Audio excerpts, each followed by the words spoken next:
सहायक स्वामी सखा, तुम ही सबके रखवारे हो। जिसका कोई आधार नहीं, उसके तुम एक सहारे हो। तुम्हारा सहायक स्वामी सखा, तुम ही सबके रखवारे हो।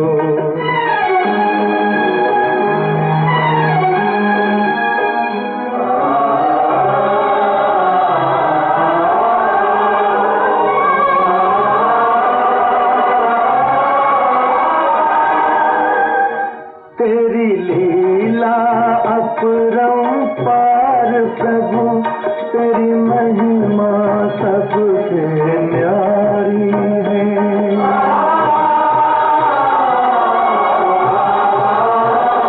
जब जब धरती पर पाप बढ़ा, तूने ही विपदा टारी है।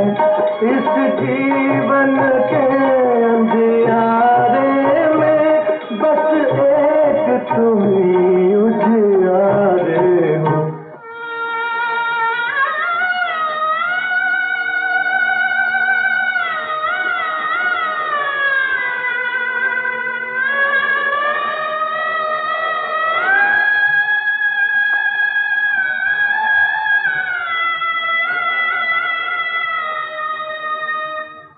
एक नाम तेरा ही सच्चा है, बाकी सब झूठी माया है।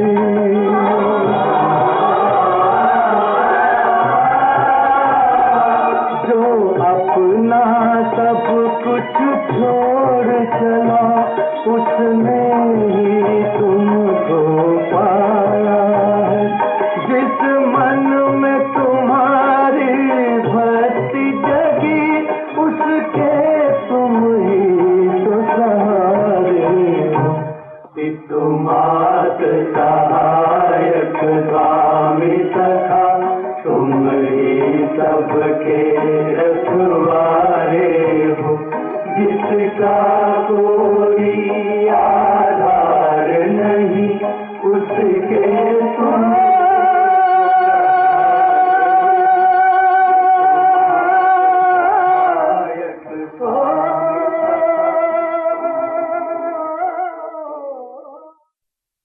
ओम शांति 3/2/2026 प्रातः मुरली।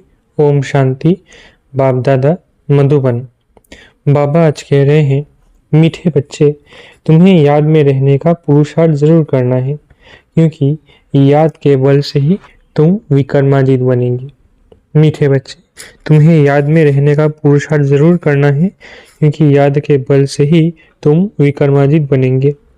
प्रश्न, कौन सा ख्याल आया तो पुरुषार्थ में गिर पड़ेंगे? खुदाई खिदमतगार बच्चे कौन सी सेवा करते रहेंगे?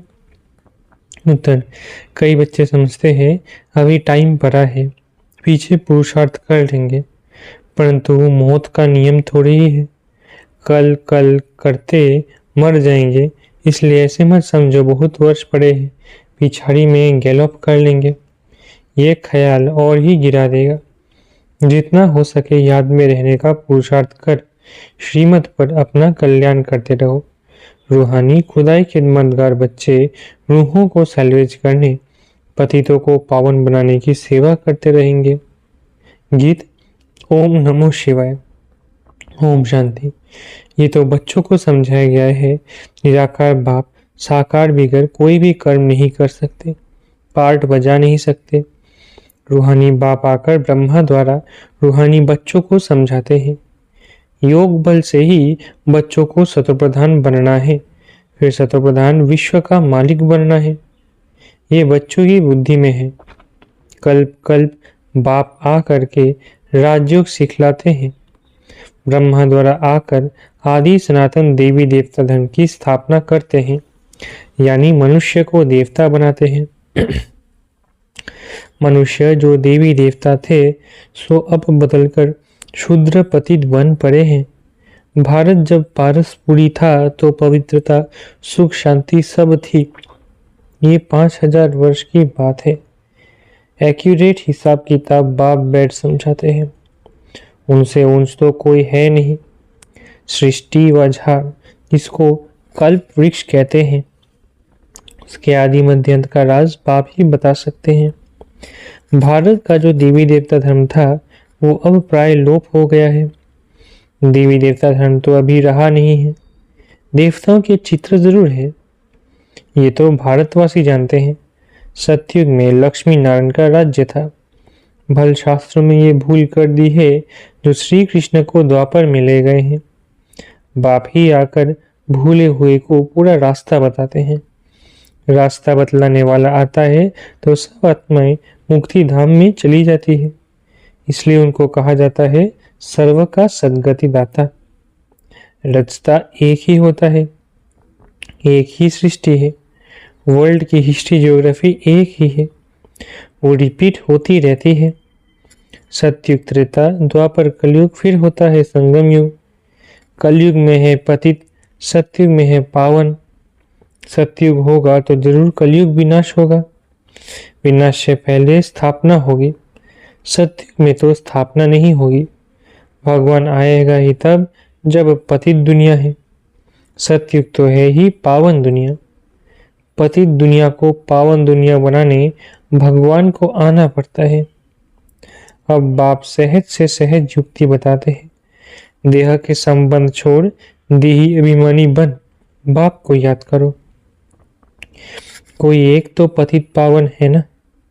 भक्तों को फल देने वाला एक ही भगवान है। भक्तों को ज्ञान देते हैं। पतित दुनिया में ज्ञान सागर ही आते हैं पावन बनाने लिए।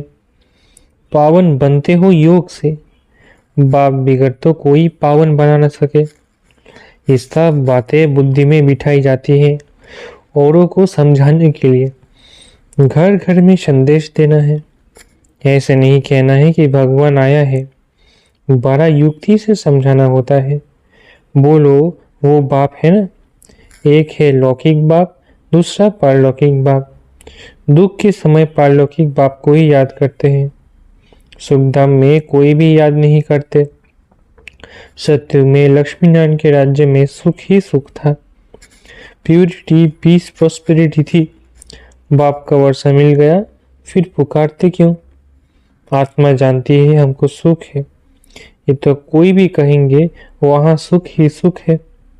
बाप ने दुख के लिए तो सृष्टि नहीं रची है। ये बना बनाया खेल है जिनका पार्ट पिछाड़ी में है। 2-4 जन्म लेते हैं वो जरूर बाकी समय शांति में रहेंगे। बाकी ड्रामा के खेल से ही निकल जाए, ये हो नहीं सकता। खेल में तो सबको आना होगा। 1-2 जन्म मिलते हैं तो बाकी समय जैसे कि मोक्ष में है। आत्मा पार्टधारी है ना। कोई आत्मा को ऊंच पार्ट मिला हुआ है, कोई को कम। ये भी अभी तुम जानते हो। गाया जाता है ईश्वर का कोई अंत नहीं पा सकते। बाप ही आकर अंत देते हैं रचता और रचना के आदि मध्य अंत का। जब तक रचता खुद न आए तब तक रचता और रचना को जान नहीं सकते। बाप ही आकर बतलाते हैं। मैं साधारण तन में प्रवेश करता हूँ। मैं जिसमें प्रवेश करता हूँ वो अपने जन्मों को नहीं जानते। उनको बैठ 84 जन्मों की कहानी सुनाता हूँ। कोई के पार्ट में चेंज नहीं हो सकती। ये बना बनाया खेल है। ये भी किसकी बुद्धि में नहीं बैठता है। बुद्धि में तब बैठे जब पवित्र होकर समझे। अच्छी रीति समझने के लिए ही 7 रोज भट्टी है। भागवत आदि भी 7 दिन रखते हैं। यहाँ भी समझ में आता है कम से कम 7 दिन के सिवाय कोई समझ नहीं सकेंगे। कोई कोई तो अच्छा समझ लेते हैं, कोई कोई तो 7 रोज समझकर भी कुछ नहीं समझते। बुद्धि में बैठता नहीं। कह देते हैं हम तो 7 रोज आया। हमारी बुद्धि में कुछ बैठता नहीं। ऊंच पद पाना नहीं होगा तो बुद्धि में बैठेगा नहीं। अच्छा, फिर भी उनका कल्याण तो हुआ ना। प्रजा तो ऐसे ही बनती है। बाकी राज्य भाग्य लेना उसमें तो गुप्त मेहनत है। बाप को याद करने से ही विकर्म विनाश होते हैं। अब करो ना करो, परंतु बाप का डायरेक्शन यह है। प्यारी वस्तु को तो याद किया जाता है ना। भक्ति मार्ग में भी गाते हैं, हे पतित पावन आओ। अब वो मिला है, कहते हैं मुझे याद करो तो कट उतर जाएगी। बादशाही सहज थोड़ी ही मिल सकती है, कुछ तो मेहनत होगी ना। याद में ही मेहनत है, मुख्य है ही याद की यात्रा। बहुत याद करने वाले कर्मातीत अवस्था को पा लेते हैं। पूरा याद न करने से विकर्म विनाश नहीं होंगे। योग बल से ही विकर्माजीत बनना है। आगे भी योग बल से ही विकर्मों को जीता है। लक्ष्मी नारायण इतने पवित्र कैसे बने, जबकि कलयुग अंत में कोई भी पवित्र नहीं है। इसमें तो साफ है, ये गीता के ज्ञान का एपिसोड रिपीट हो रहा है। शिव भगवानोवाच, भूले तो होती रहती है ना, बाप ही आकर अभूल बनाते हैं। भारत के जो भी शास्त्र है वो तो सब है भक्ति मार्ग के। बाप कहते हैं मैंने जो कहा था वो किसको भी पता नहीं है। जिन्हों को कहा था उन्होंने पद पाया। 21 जन्मों की प्रारब्ध पाई, फिर ज्ञान प्राय लोप हो जाता है। तुम ही चक्र लगा कर आए हो। कल पहले जिन्होंने सुना है वही आएंगे। अभी तुम जानते हो हम सैपलिंग लगा रहे हैं मनुष्य को देवता बनाने का। यह है दैवी झाड़ का सैपलिंग। वो लोग फिर उन झाड़ों का सैपलिंग बहुत लगाते रहते हैं। बाप आकर कॉन्ट्रास्ट बताते हैं। बाप दैवी फूलों का सैपलिंग लगाते हैं, वे तो जंगल का सैपलिंग लगाते रहते हैं। तुम दिखाते हो कौरव क्या करत भय, पांडव क्या करत भय। उनके क्या प्लान है और तुम्हारे क्या प्लान्स है। वो अपना प्लान बनाते हैं कि दुनिया बढ़े नहीं, फैमिली प्लानिंग करे जो मनुष्य जास्ती न बढ़े, उसके लिए मेहनत करते रहते हैं। बाप तो बहुत अच्छी बात बतलाते हैं। अनेक धर्म विनाश हो जाएंगे और एक ही देवी देवता धर्म की फैमिली स्थापन करते हैं। सतयुग में एक ही आदि सनातन देवी देवता धर्म की फैमिली थी और इतनी फैमिलीज थी नहीं। भारत में कितनी फैमिली है, गुजराती फैमिली, महाराष्ट्रियन फैमिली।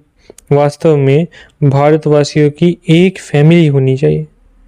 बहुत फैमिलीज होंगे तो जरूर आपस में खिटखिट हो रहेगी, फिर सिविल वॉर हो जाती है। फैमिली में भी सिविल वॉर हो जाती है। जैसे क्रिश्चियन की अपनी फैमिली है, उन्हों को की भी आपस में लगती है। आपस में दो भाई नहीं मिलते, पानी भी बांटा जाता है। सिख धर्म वाले समझेंगे हम अपने सिख धर्म वालों को जास्ती सुख दे रख जाती है तो माथा मारते रहते हैं। जब अंत होती है तो फिर सिविल वॉर आदि सब आ जाती है, आपस में लड़ने लग पड़ते हैं। विनाश तो होना ही है। बॉम्ब्स ढेर बनाते रहते हैं। बड़ी लड़ाई जब लगी थी जिसमें 2 बॉम्ब्स छोड़े थे, अभी तो ढेर बनाए हैं। समझ की बात है ना, तुमको समझाना है। ये लड़ाई वही महाभारत की है। बड़े बड़े लोग जो भी है कहते हैं अगर इस लड़ाई को बंद नहीं किया तो सारी दुनिया को आग लग जाएगी। आग तो लगनी ही है कि तुम जानते हो। बाप आदि सनातन देवी देवता धर्म की स्थापना कर रहे हैं। राजयोग है ही सतयुग का। वो देवी देवता धर्म अब प्राय लोप है। चित्र भी बने हैं।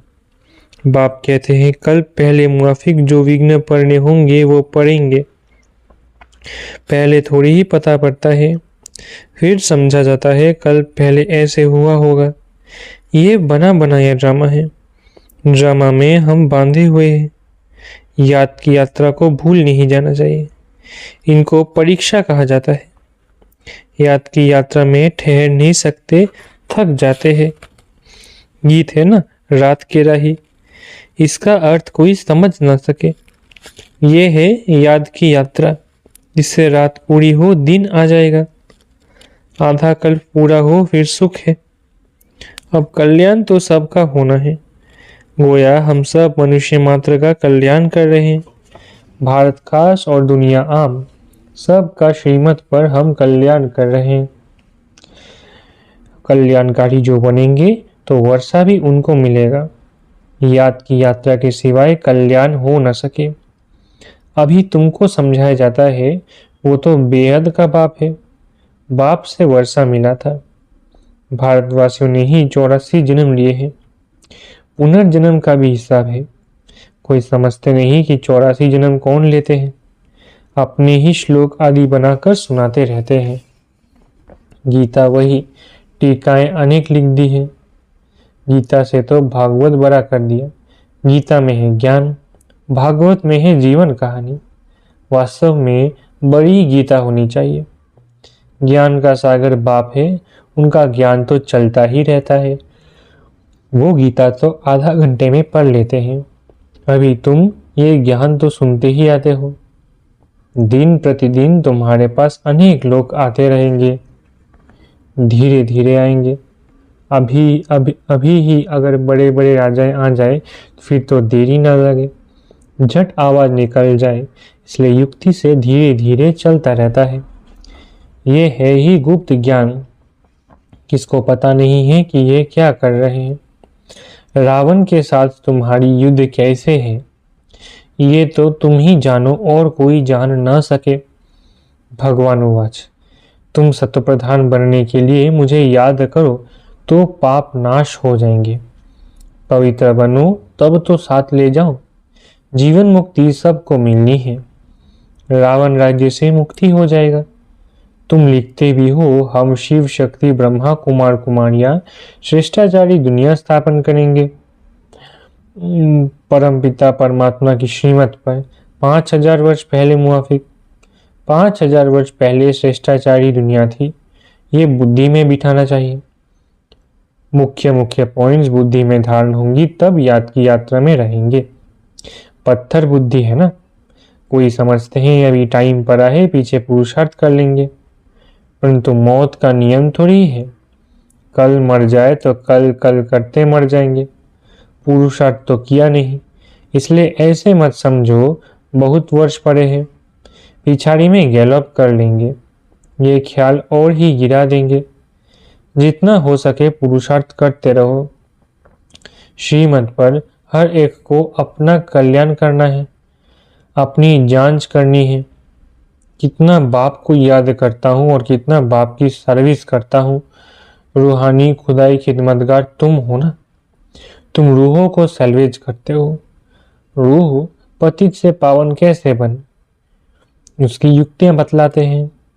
दुनिया में अच्छे और बुरे मनुष्य तो होते ही हैं। हर एक का पार्ट अपना अपना है। ये है बेहद की बात। मुख्य टाल डालियां ही गिनी जाती है, बाकी तो पत्ते अनेक हैं। बाप समझाते रहते हैं बच्चे मेहनत करो, सबको बाप का परिचय दो तो बाप से बुद्धि योग जुड़ जाए। बाप सब बच्चों को कहते हैं पवित्र बनो तो मुक्ति धाम में चले जाएंगे। दुनिया को थोड़ी ही पता है कि महाभारत लड़ाई से क्या होगा। यह ज्ञान यज्ञ रचा गया है क्योंकि नई दुनिया चाहिए। हमारा यज्ञ पूरा होगा तो सब इस यज्ञ में स्वाहा हो जाएंगे। अच्छा, मीठे मीठे सीख रहे थे बच्चों प्रति माता पिता बाप दादा का याद करो। Good morning. रूहानी बाप की रूहानी बच्चों को नमस्ते। हम रूहानी बच्चों की रूहानी माता पिता बाप दादा को याद प्यार, गुड मॉर्निंग और नमस्ते। धारणा के लिए मुख्य सार। पहला, ये बना बनाया ड्रामा है, इसलिए विघ्नों से घबराना नहीं है। विघ्नों में याद की यात्रा को भूल नहीं जाना है। ध्यान रहे याद की यात्रा कभी ठहर न जाए। दूसरा, पारलौकिक बाप का परिचय सबको देते हुए पावन बनने की युक्ति बतलानी है। देवी झाड़ का सैपलिंग लगाना है। वरदान, मैंपन का त्याग कर सेवा में सदा खोए रहने वाले त्याग मूर्त सेवाधारी भव। मैंपन का त्याग कर सेवा में सदा खोए रहने वाले त्याग मूर्त सेवाधारी भव। सेवाधारी सेवा में सफलता की अनुभूति तभी कर सकते हैं जब मैंपन का त्याग हो। मैं सेवा कर रही हूँ, मैंने सेवा की, इस सेवा भाव का त्याग। मैंने नहीं की, लेकिन मैं करनहार हूँ। करावनहार बाप है। मैंपन बाबा के लव में लीन हो जाए। इसको कहा जाता है सेवा में सदा खोए रहने वाले त्याग मूर्त सच्चे सेवाधारी। कराने वाला करा रहा है, हम निमित्त है। सेवा में मैंपन मिक्स होना अर्थात मोहताज बनना। सच्चे सेवाधारी में ये संस्कार हो नहीं सकते। स्लोगन: व्यर्थ को समाप्त कर दो तो सेवा की ऑफर सामने आएगी। स्लोगन: व्यर्थ को समाप्त कर दो तो सेवा की ऑफर सामने आएंगी। यह व्यक्ति इशारे एकता और विश्वास की विशेषता द्वारा सफलता संपन्न बनो। एकता के लिए स्वयं में समाने की शक्ति चाहिए। इससे दूसरे का संस्कार भी अवश्य शीतल हो जाएगा। सदा एक दो में स्नेह की श्रेष्ठता की भावना से संपर्क में आओ, गुणग्राही बनो तो एकता कायम रह सकती है। आपके संगठन की शुभ भावना अनेक आत्माओं को भावना का फल दिलाने के निमित्त बनेगी। उन्हें नई राह मिलेगी। अच्छा, ओम शांति। शुक्रिया बाबा।